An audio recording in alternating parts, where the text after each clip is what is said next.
Good morning, students. Today we start chapter number 7, Integrals, class 12th.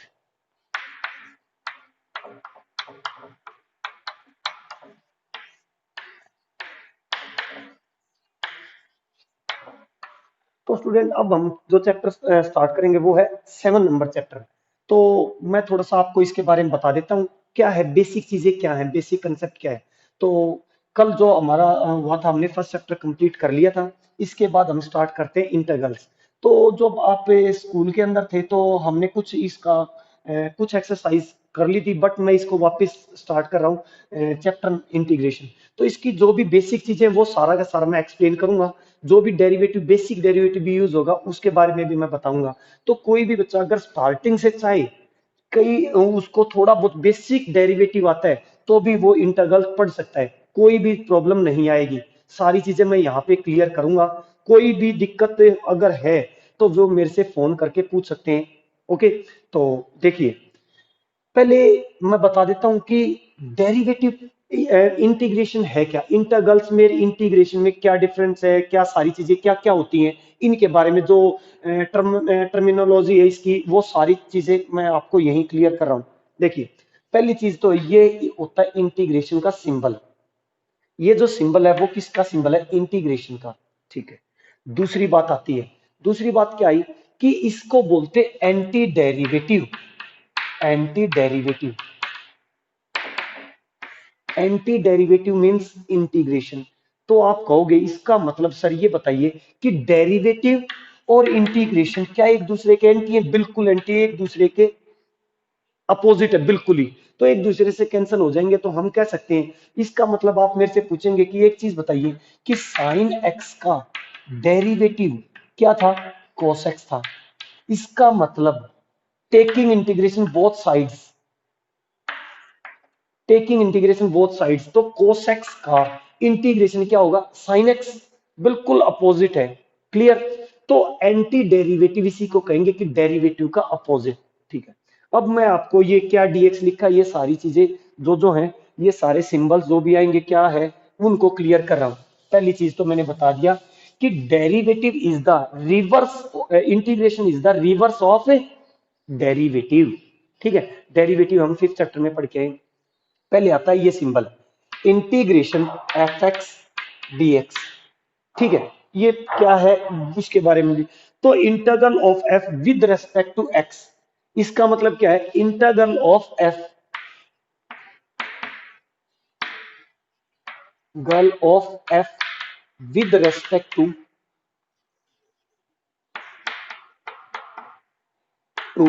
X.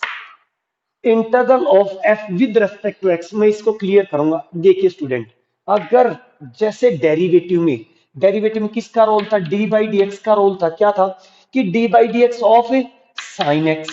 अगर हमें किसी का भी वो कहे विद रेस्पेक्ट टू एक्स तो क्या होता था, डी बाई डी एक्स। अगर वो कहे विद रेस्पेक्ट टू वाई तो क्या होता था, डी बाई डी वाई। अगर विद रेस्पेक्ट टू जेड बोलता तो क्या हो जाता था, D by D Z. Same thing यहाँ पे है स्टूडेंट, क्या कि इंटीग्रेशन अगर यहाँ फंक्शन एक्स में है तो यहाँ किसके रेस्पेक्ट टू होगा, इंटीग्रेशन डीएक्स। क्लियर? अगर यहाँ पे डीएक्स है तो फंक्शन एक्स होगा तभी उसका इंटीग्रेशन कर पाएंगे, अदरवाइज इंटीग्रेशन पॉसिबल नहीं है। अब आप कहेंगे सर एक चीज बताओ, अगर आ गया y प्लस वन और यहाँ dx है, क्या हम इसका इंटीग्रेशन कर सकते हैं? बिल्कुल भी इंटीग्रेशन नहीं होगा। क्यों? क्योंकि फंक्शन जिसमें है dx है तो यहाँ पे फंक्शन भी किसका होना चाहिए, x का होना चाहिए। तो यहाँ पे यही बात लिखी है कि इंटीग्रल ऑफ एफ, इस फंक्शन का डेरिवेट इंटीग्रेशन करना है किसके रेस्पेक्ट टू, एक्स के रेस्पेक्ट टू, तभी यहाँ एफ एक्स है। अगर यहाँ एफ ऑफ वाई है तो क्या होगा, यहाँ क्या होगा, डी वाई। तो integral of f with respect to y, तो यहाँ डी वाई है तो यहाँ क्या होगा, एफ ऑफ वाई। पहली चीज। दूसरी बात पे आते हैं, f of x in, f of x in integration f of x dx. क्या है ये, एफ ऑफ एक्स क्या है इसमें, इसको बोलते हैं एफ ऑफ एक्स को इंटीग्रैंड। क्या बोलते हैं, इंटीग्रैंड, ये बोलते हैं। अब इंटीग्रेशन में जो एफ एक्स होता है, जो फंक्शन होता है उसको क्या बोलते हैं, इंटीग्रैंड बोलते हैं। क्लियर? जो नेक्स्ट आई कि x in f of x dx, f x d x में एक्स इन, जो एफ एक्स डी एक्स में एक्स होता है वो क्या होता है, वेरिएबल। क्या होता है, variable of integration, variable of integration. अगर आप यहां कहेंगे कि sir y in f of y d y, तो वेरिएबल क्या हो जाएगा हमारा y। अगर यहाँ theta f of theta d theta है तो थीटा क्या होगा वहां पे, वेरिएबल हमारा क्या हो जाएगा, थीटा हो जाएगा। क्लियर। नेक्स्ट चीज पे आते हैं, इंटीग्रेट। इंटीग्रेट का मतलब क्या है, इंटीग्रेट का मतलब है फाइंड द इंटीग्रल। इंटीग्रेट, अगर आपको इंटीग्रेट वर्ड मिल जाए इसका मतलब है find the integral, find the integral, find the integral. Next, next जो वर्ड आएगा, नेक्स्ट वर्ड आया an integral of f, an integral of f, an integral of f. ये क्या है, ये है a function f such that, a function f such that, क्या ये, f dash x is equal to f x. An integral of f, f का integral क्या होगा, f dash x is equal to function f such that f dash x is equal to f x. ठीक है, अब बात आती है integration. क्या, इंटीग्रेशन का मतलब क्या है, इंटीग्रेशन, इंटीग्रेशन क्या होता है, process of find the integral, process of finding the integral. क्या कहेंगे, process of finding the integral. Process, किसका प्रोसेस, अच्छा मैंने कहा कोई क्वेश्चन है इसका इंटीग्रेशन फाइंड कीजिए। इंटीग्रेशन मतलब है जो इंटीग्रल फाइंड करना उसका जो भी प्रोसेस होगा उसको क्या बोलेंगे हम, इंटीग्रेशन बोलेंगे। ये चीजें थी। अच्छा, कांस्टेंट ऑफ इंटीग्रेशन, कांस्टेंट क्या होता है, कांस्टेंट हमें पता है कि हम सी को क्या मानते हैं, आर्बिट्रेरी कांस्टेंट मानते हैं, कोई भी एनी रियल नंबर। तो मैं उसको बताऊंगा कि जैसे कोई भी इंटीग्रेशन फाइंड करता है उसमें सी आएगा, सी इज एनी आर्बिट्रेरी कांस्टेंट। ठीक है, उसका क्या रोल है वो मैं बताऊंगा। तो मैंने इसमें दो या तीन मेन चीजें हैं। एफ एक्स को क्या बोलेंगे, इंटीग्रैंड। इंटीग्रेशन क्या होगा, इंटीग्रेशन होगा कि process of finding the integral. इसमें जो एक्स होता है वो क्या होता है, वेरिएबल, वेरिएबल। और एफ एक्स डी एक्स है integral of f with respect to x. तो यही बातें बताई, इंटीग्रेट का मतलब फाइंड द इंटीग्रल, यही मेन चीजें। अब करते हैं स्टार्ट।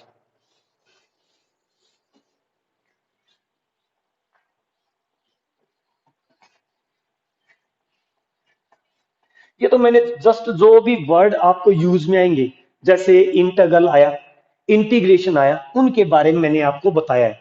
ठीक है, अब करते हैं कि इंटीग्रेशन टू टाइप्स का है। टू टाइप, टाइप कितनी है, type of integral.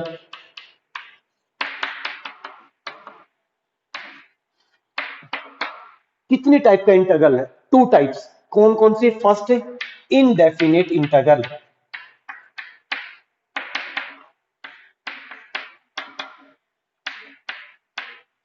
Second definite integral.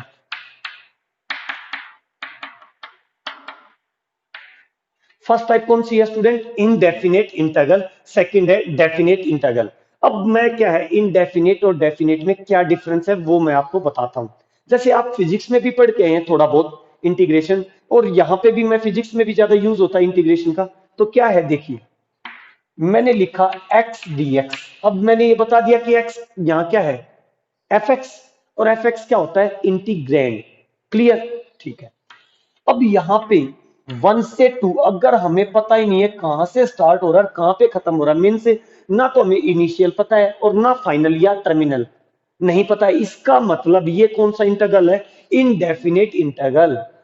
कि जिसके बारे में हम डिफाइन ही नहीं कर सकते कि ये कहां से कहां तक होगा स्टूडेंट, तो उसको क्या बोलते हैं, इनडेफिनेट इंटीग्रल। अगर किसी इंटीग्रल में 1 2 3 एक्स डी एक्स है, अब मेरे को पता है ये इंटीग्रल कहां से स्टार्ट होता है कहां पे खत्म हो रहा है, तो इसका मतलब इनिशियल क्या है 1 और टर्मिनल क्या है 3। तो ये क्या हो जाएगा हमारा डेफिनेट इंटीग्रल। दोनों में बात क्लियर होगी दोनों चीजें की। तो आप कहेंगे कि सर इन दोनों में डिफरेंस क्या रहेगा? डिफरेंस तो मैंने बता दिया, लिमिट का डिफरेंस रहेगा। अब बात आती है कि आप कहेंगे कि सर फिजिक्स में हमने ये तो पढ़ा ही नहीं, हमने तो यही पढ़ा है। ये क्या होगा?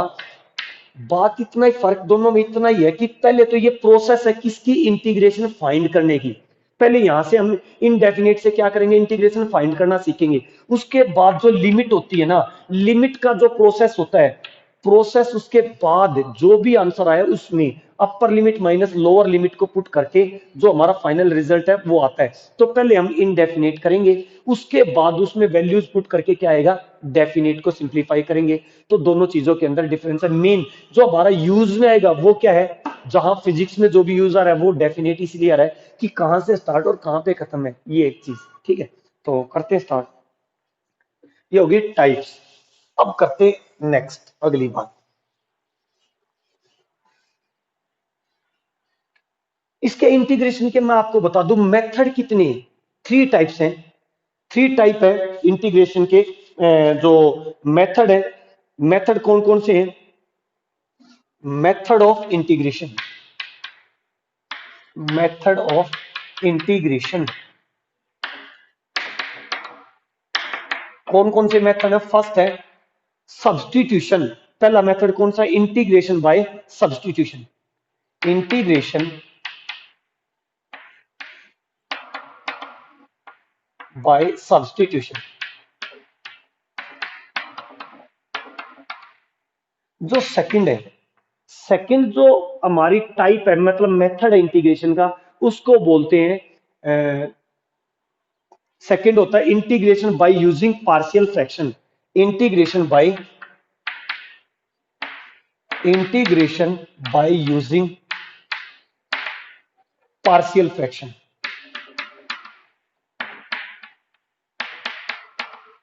और जो थर्ड मेथड है वो है integration by, integrating by parts. इसको कह सकते हैं इंटीग्रेटिंग बाय पार्ट्स।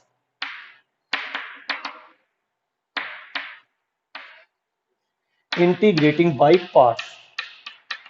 तो देखिए स्टूडेंट, ये तीनों चीजें हैं क्या? किसी भी इंटीग्रेशन को फाइंड करने के जो मेथड है वो तीन है, ये तीन मेथड है। क्लियर? अब स्टूडेंट, जो हम 7.1 2 3 4 जो एक्सरसाइज करेंगे वो किस पे बेस्ड है? Integration by substitution.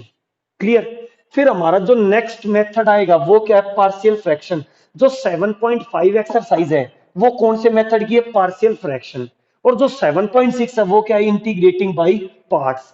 इसका मतलब हम एक तरह से ये भी कह सकते हैं, जो ये थर्ड मेथड है ये है एक तरह से जैसे डेरिवेटिव में प्रोडक्ट रूल पढ़ के आए, ये इंटीग्रेशन का प्रोडक्ट रूल है, इंटीग्रेटिंग बाय पार्ट्स। क्लियर? तो ये तीन मेथड है।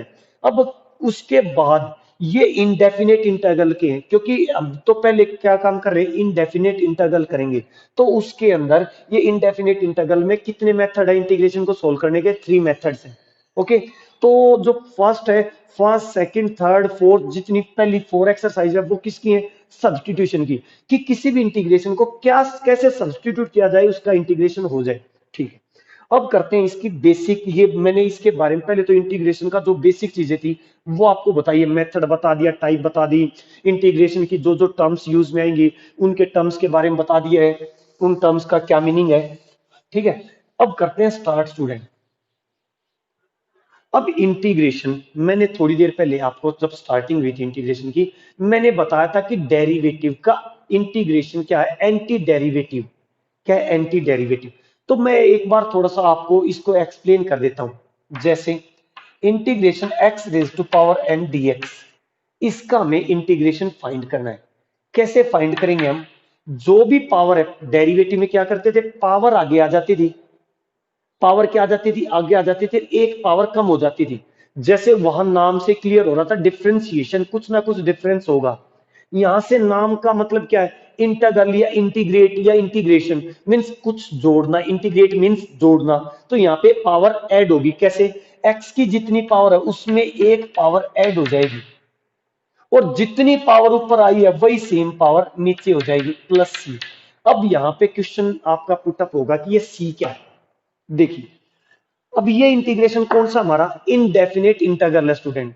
अगर इनडेफिनेट इंटीग्रल है, इसका मतलब हमें पता ही नहीं है कहां से कहां तक स्टार्ट होगा। जो हमारा आंसर आएगा वो बिल्कुल भी एग्जैक्ट नहीं आएगा, एग्जैक्ट नहीं आया, उसमें थोड़ी बहुत भी कमी जो भी रहेगी वो हमने क्या मान लिया, सी मान लिया। तो सी यहाँ पे is, C is any arbitrary constant, लिख सकते हैं यहाँ पे साइड में मेंशन करेंगे क्या, कि सी इज एनी आर्बिट्रेरी कांस्टेंट, इसलिए सी। तो इसका मतलब आप स्टूडेंट पूछेंगे कि सर इसका मतलब तो सी इनडेफिनेट कोई भी इंटीग्रल होगा उसमें हमेशा सी आएगा, बिल्कुल ऑलवेज, किसी का भी इंटीग्रेशन फाइंड करेंगे इनडेफिनेट में उसमें प्लस में सी आएगा ही आएगा। ये मैंने बता दिया आपको क्यों आएगा, रीजन क्या है। तो रीजन स्टूडेंट यही था कि ये इनडेफिनेट इंटीग्रल है, इनडेफिनेट इंटीग्रल में बिल्कुल हमें पता ही नहीं है कि किसका इंटीग्रेशन, हमें पता तो इसका इंटीग्रेशन कहां से कहां तक फाइंड कर रहे हैं, कि कहां से स्टार्ट हो रहा है कहां पे खत्म हो रहा है, ये बिल्कुल भी नहीं पता हमें। तो जो आंसर आएगा फाइनल रिजल्ट वो एग्जैक्ट नहीं आएगा, समथिंग आएगा। तो समथिंग को एग्जैक्ट बनाने के लिए मैंने क्या कर दिया, प्लस सी हो गया। जितना भी उसमें कमी रही या जितना ज्यादा आएगा, कोई भी छोटा मोटा जितना भी डिफरेंस है उसको सी कंप्लीट कर देगा। क्यों, अगर मान लो ये आंसर में टू और आना चाहिए तो सी की वैल्यू क्या हो जाएगी, टू, या थ्री का डिफरेंस आ रहा था तो सी कितनी होगी, थ्री। तो वो कंप्लीट आंसर को इसीलिए इस सी का यूज कर रहे हैं, सी इज एनी आर्बिट्रेरी कांस्टेंट। ये सी क्या हो सकता है, ई की पावर टू भी हो सकता है, log 3 भी हो सकता है, 500 करोड़ कुछ भी हो सकता है, सी इज एनी आर्बिट्रेरी कांस्टेंट। ठीक है, देखिए अब आप कहेंगे सर एक बात और यहां पे क्लियर कीजिए, क्या, जैसे डेरिवेटिव था, डेरिवेटिव में हम बेस का अगेन करते थे, क्या इसमें भी बेस का रोल है या नहीं है। देखिए अब बेस का हमने वापस डेरिवेटिव किया, आप कहेंगे कि सर डेरिवेटिव में डेरिवेटिव करते थे तो इंटीग्रेशन में इंटीग्रेशन होगा या डेरिवेटिव होगा। इस कंसेप्ट को मैं आपको थोड़ा सा जो बेसिक चीज से थोड़ा सा आगे चल के या अभी बता रहा हूं मैं इस चीज का क्या मीनिंग है। देखिए अगर x का डेरिवेटिव करेंगे यहां पे, क्यों करेंगे, क्या रीजन है उसका, मैं आपको पूरा आंसर दूंगा क्या रीजन है। x का डेरिवेटिव करेंगे, क्यों करेंगे वो भी रीजन दूंगा। x का डेरिवेटिव अगर कांस्टेंट आ गया तो वो अपोन में आ गया, नहीं तो वेरिएबल आ गया तो उसका इंटीग्रेशन हम नहीं कर पाएंगे। कैसे, ये मीनिंग आपको क्लियर नहीं होगा, जो मैंने बात कही है आप इससे क्लियर नहीं हुए होगे, कि आपको अंडरस्टैंड ही नहीं होगी जो बात मैंने बताई है। तो उसको थोड़ा सा अदर वर्ड्स में लेते, जैसे मैंने लिखा साइन एक्स की पावर 3 है dx, तो मैंने क्या बताया पहले, तो इसको और सिंपल था, इसके बारे में एक एग्जांपल दे दूं। x की 4 का इंटीग्रेशन करेंगे तो क्या आएगा, x की 5/5 प्लस c। ये तो बात आपको क्लियर होगी, किसी भी इंटीग्रेशन करना है तो ऐसे होगा। अगली बात क्या है, अब मैंने कहा कि जी इसका इंटीग्रेशन आप इसी मेथड से करें तो क्या होगा कि साइन एक्स की पावर 4/4, ठीक है। आप कहेंगे बट मैं कहूंगा ये जो आपने लिखा साइन एक्स की power whole power 4/4 plus C, but ये बात गलत होगी। आप कहेंगे क्यों गलत हुई सर, ये क्या रीजन है। तो इसका रीजन वही है बेस वाली चीज, तो उसका मैं मीनिंग आपको क्लियर कर रहा हूं। जो सबसे मेन इंपॉर्टेंट पार्ट है किसका, इंटीग्रेशन का इंपॉर्टेंट पार्ट है, बिल्कुल बेसिक। सुनिए, अगर हमने बेस का डेरिवेटिव करते हैं, कैसे, फॉर एग्जाम्पल मैं आपको ये चीज क्लियर कर रहा हूं, देखिए, क्योंकि तभी आगे चल पाएंगे जब ये बात क्लियर हो पाएगी। इंटीग्रेशन 2x+3 की पावर कितनी आ गई, 4 आ गई स्टूडेंट, dx। जो भी अंदर पार्ट है, अगर हम x का तो जानते, x का तो हम क्या जानते हैं, सीधा डायरेक्ट जानते हैं। x को छोड़ के कुछ भी एक्स्ट्रा है उसको हम क्या पुट करेंगे, t। पुट 2x+3 को हमने क्या पुट कर दिया, t पुट कर दिया स्टूडेंट, क्या पुट किया, t। ठीक है, जब भी इंटीग्रेशन में ऑलवेज, रीजन बताऊंगा क्यों, किसी को टी पुट करते हैं तो उसका डेरिवेटिव करना जरूरी है। आप कहेंगे क्यों जरूरी है सर, मान लो इसको टी पुट कर दिया तो अब ये dx थोड़ी रहेगा, अगर टर्म्स t की आगे तो हमें क्या चाहिए, dt, इसीलिए उसका डेरिवेटिव करना जरूरी है 100%। अगर कभी भी इंटीग्रेशन के अंदर हम किसी भी फंक्शन को t पुट करते हैं तो उसका डेरिवेटिव करना जरूरी है, क्योंकि फंक्शन t में आ गया इसका मतलब dx को भी किस में होना पड़ेगा, dt में कन्वर्ट होगा, तभी उसका इंटीग्रेशन कर पाएंगे। देखिए कैसे, 2x का डेरिवेटिव क्या हुआ 2, 3 का क्या हुआ 0, इधर किया तो t का dt बाई dx, ये बात समझ में आ गई। हम dx को ऑलवेज इस साइड लेके आएंगे, always to dx equal to dt। ठीक है, अब अगली बात पे चलते हैं। अब हमें किसकी वैल्यू, किसको चेंज करना है, dx। तो यहां से dx की वैल्यू क्या है, dt बाई टू, ये आ गई। dx की जगह क्या रखूं मैं, dt बाई टू। अगर कभी भी स्टूडेंट यहां देखिए 2x dx है इंटीग्रेशन में, अगर कोई भी वेरिएबल का कोफिशिएंट है, ध्यान से सुन लीजिए, कांस्टेंट नहीं है, 2 is the coefficient of x, तो कोफिशिएंट ऑलवेज क्या आ जाता है बाहर, इंटीग्रेशन से बाहर लिख सकते हैं। बात क्लियर। अगर मैं कहता x प्लस टू, तो आप कहेंगे कि सर टू बाहर आ जाएगा, बिल्कुल गलत, नहीं आएगा टू बाहर। किस केस में आ सकता है, ओनली कोफिशिएंट। तो यहां से आप देखेंगे कि ये 1/2 कोफिशिएंट है या नहीं इसका, तो 1/2 क्या हो जाएगा, बाहर आ जाएगा या नहीं आ जाएगा। कभी भी मल्टीप्लाई या डिवाइड में कोई भी कांस्टेंट वैल्यू है, मींस उस फंक्शन का कोफिशिएंट है, तो वो इंटीग्रेशन से बाहर हम लिख सकते हैं। बात क्लियर स्टूडेंट। अब आपको पता चल गया 1/2 इसका इंटीग्रेशन क्या होगा। मैंने कहा था कि जो भी फंक्शन है उसमें एक पावर ऐड हो जाएगी, अपॉन में वही पावर नीचे आ जाएगी प्लस सी। अब टी की वैल्यू पुट कर दो, टी की वैल्यू क्या हुई, 5 को बाहर आया तो 1/10, तो टी की वैल्यू क्या है 2x प्लस थ्री की पावर 5 अपॉन में 5 प्लस सी।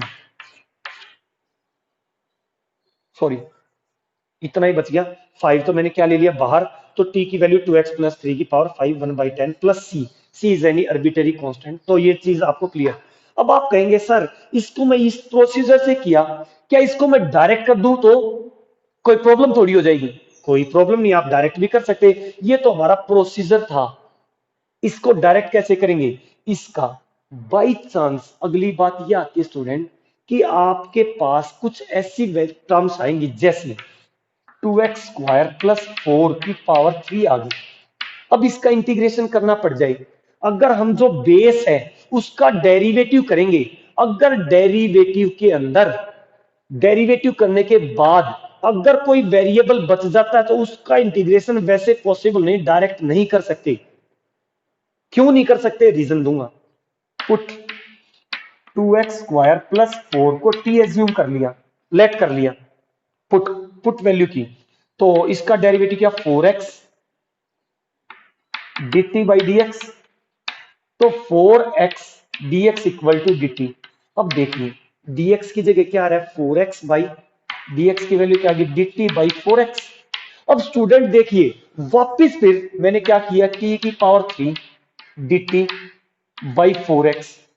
अब वेरिएबल बच गया है नहीं बच गया, पूरा फंक्शन तो किस में आ गया टी में, बट हमारे पास एक्स भी वापस बच गया, तो हम इंटीग्रेशन डायरेक्ट नहीं कर पाएंगे।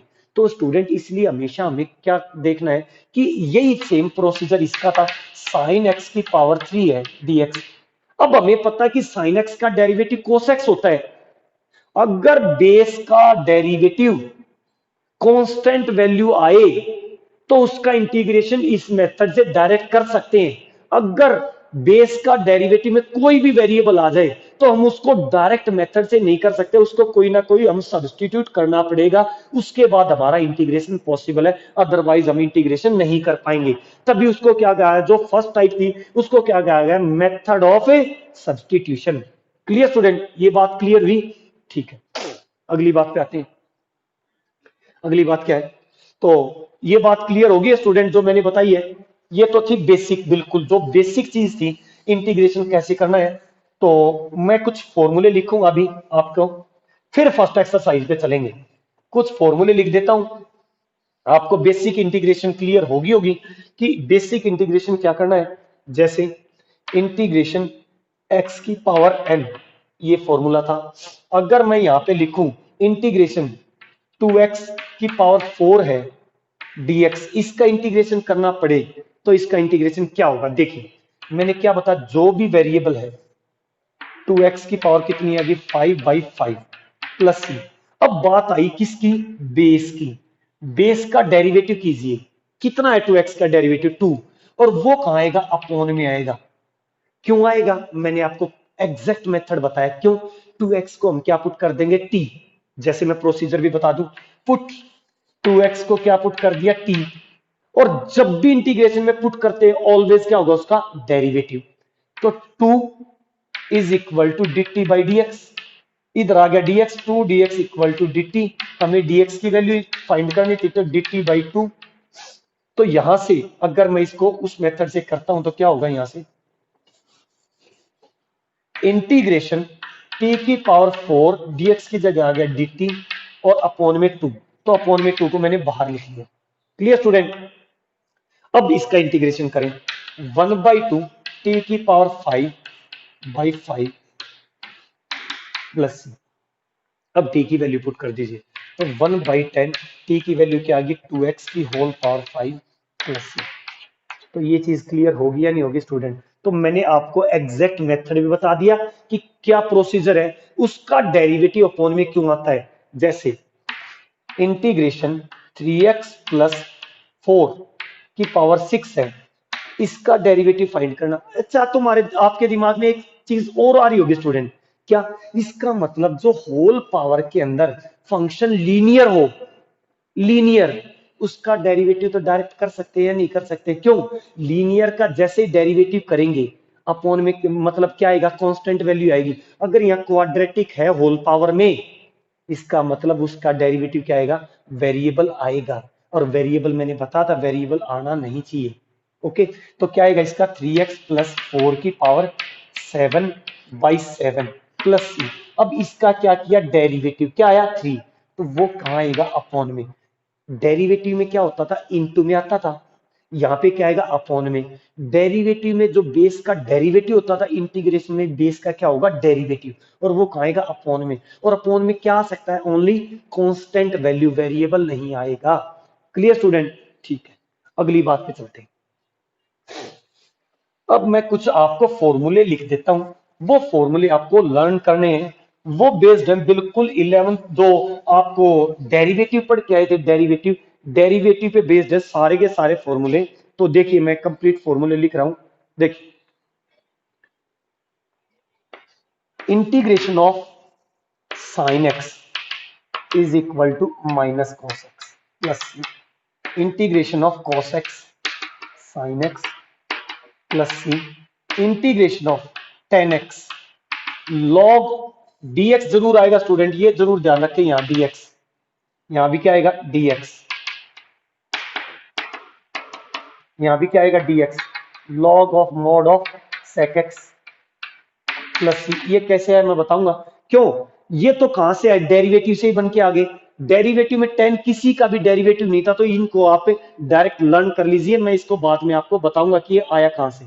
Integration of cot x dx log of mod of sin x plus C integration of sec square x, क्या होता है 10x integration of cosec square x minus का कोटेक्स प्लस सी। ये जो फॉर्मूले बन के आए ये सारे कहां से आए, डेरिवेटिव से। Integration of sec x 10x dx, क्या आया sec x plus C integration of cosec x into cot x, क्या आया dx माइनस का cosec x। ठीक है, अब यहां से आया sec स्क्वायर x, मैंने लिख दिया sec स्क्वायर हो गया, cosec स्क्वायर हो गया। अब देखिए यहाँ पे आया sec x dx log of mod of sec x plus 10x plus C integration of cosec x dx log of mod of cosec x minus cot x plus C integration of 1/x का log of mod x plus C integration of 1/x का हो गया यहाँ पे e की power x, e की power x का e की पावर x प्लस सी और a की पावर x dx a की power x upon log a plus c. तो ये स्टूडेंट फॉर्मूलाज हैं, इनको आप कर लीजिए लर्न। और कुछ फॉर्मूले थोड़ा सा और हैं इसमें जो इनवर्स वाले हैं, इनवर्स वाले भी उल्टे हो जाएंगे। कैसे, मैं थोड़ा सा उनके बारे में बता दूं कि आपने पढ़ा था कि साइन इनवर्स का जो डेरिवेटिव था वो क्या था, 1/√1 माइनस एक्स स्क्वायर, तो अपोजिट हो जाएंगे 1/√1 माइनस एक्स स्क्वायर इसका क्या था, साइन इनवर्स एक्स प्लस सी, और -1/√1 - x² cos inverse x plus c, ठीक है। इंटीग्रेशन 1/1 + x² क्या है, tan inverse x -1/1 + x² dx, cot inverse x 1/x × √x² - 1, sec inverse x plus c -1/x × √x² - 1, cosec inverse x plus c. तो student ये formulas हैं, ये सारे के सारे आपको लर्न करने हैं, ओके, क्योंकि इन पे बेस्ड ही एक्सरसाइज आगे हम क्वेश्चन कर पाएंगे। तो थैंक यू स्टूडेंट आज के लिए। और जो एक्सरसाइज स्टार्ट करेंगे नेक्स्ट वीडियो में, हम एक्सरसाइज स्टार्ट करेंगे 7.1। तो थैंक यू स्टूडेंट्स।